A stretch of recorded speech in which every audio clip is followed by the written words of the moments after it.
شیر اور چوہا۔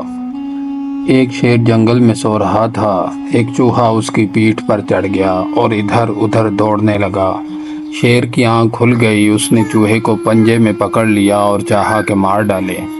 چوہے نے شیر سے کہا، اے جنگل کے بادشاہ، مجھے چھوڑ دے، میری جان نہ لے۔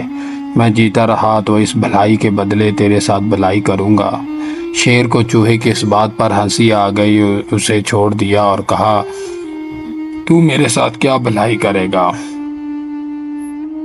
تھوڑے دنوں بعد شیر ایک شکاری کے جال میں پھنس گیا۔ بہت زور کیا مگر نکل نہ سکا۔ وہ جال میں پھنسا ہوا ڈکار رہا تھا۔ چوہے نے شیر کی آواز سنی۔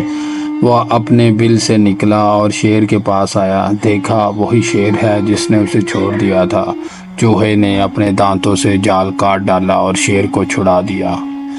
بے شک احسان کا بدلہ احسان ہوتا ہے۔